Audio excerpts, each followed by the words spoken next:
SSC ও সমমান পরীক্ষায় এবার ৬২.25% শিক্ষার্থী পাশ করেছে। সংখ্যায় যা ১১,৩৮,৮৭৭ জন। পাশের হার গতবারের তুলনায় কমেছে ৬.২০ ভাগ। এবার জিপিএ 5 পেয়েছে ১,১৬,৬৭৬ জন। গতবার পাশের হার ছিল ৬৮.৪৫% এবং জিপিএ 5 ১,৩৯,০৩২ জন। এবার সাধারণ শিক্ষা বোর্ডের পাশের হারে এগিয়ে ঢাকা আর পিছিয়ে ময়মনসিংহ। শতভাগ পাশ করা প্রতিষ্ঠানের সংখ্যা ৬৬৯টি আর ৩১২টি প্রতিষ্ঠান থেকে একজনও পাশ করতে পারেনি। এই উৎসব আর উদযাপনের অপেক্ষায় ছিল শিক্ষার্থীরা। দীর্ঘ প্রস্তুতি আর প্রচেষ্টায় এসএসসি ও সমমান পরীক্ষায় এসেছে কাঙ্ক্ষিত ফলাফল। তাই উদযাপন হচ্ছে বাঁধভাঙা উল্লাসে। সোমবার সকাল ১০টায় আনুষ্ঠানিকভাবে ফলাফল ঘোষণা করেন শিক্ষামন্ত্রী, যেখানে এবছর পাশের হার ৬২.25 ভাগ। মোট ১৮,২৯,৪৮৫ জন শিক্ষার্থীর মধ্যে পাশ করেছে ১১,৩৮,৮৭৭ জন, যা গতবারের তুলনায় ৬.২ ভাগ কম। পাশের হারে বরাবরের মতোই ছেলেদের থেকে এগিয়ে মেয়েরা। এবার মোট জিপিএ 5 পেয়েছে ১,১৬,৬৭৬ জন, যা গতবারের চেয়ে ২২,৩৫৬ জন কম।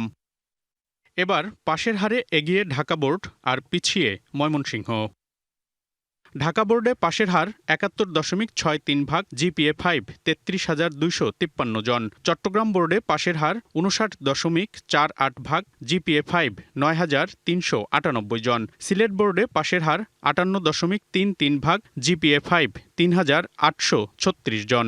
দেশের প্রথম প্রিমিয়াম হেলথ এডিশন এসি, সাথে লক্ষ টাকার পুরস্কার। TCL। রাজশাহী বোর্ডে পাশের হার ৬৩.৬৭ ভাগ, জিপিএ 5 ১৬,১১৩ জন। যশোর বোর্ডে পাশের হার ৬৬.২৭ ভাগ, জিপিএ 5 ১১,৪৭৮ জন।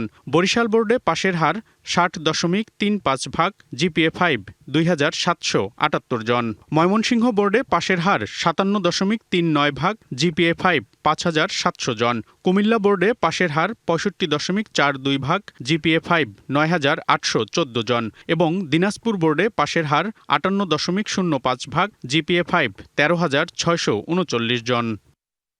এবার কারিগরি শিক্ষা বোর্ডে পাশের হার ৫৮.০২ ভাগ, জিপিএ 5 পেয়েছে ৩,৯৫১ জন আর মাদ্রাসা শিক্ষা বোর্ডে পাশের হার ৫৫.৪৯ ভাগ, জিপিএ 5 পেয়েছে ৬,৭১৬ জন।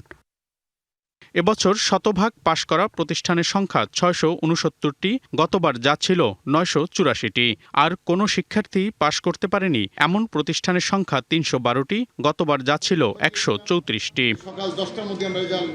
ফলাফল প্রকাশ করে শিক্ষামন্ত্রী জানান, শিক্ষার্থীরা যেভাবে পরীক্ষা দিয়েছে সেভাবেই ফলাফল হয়েছে।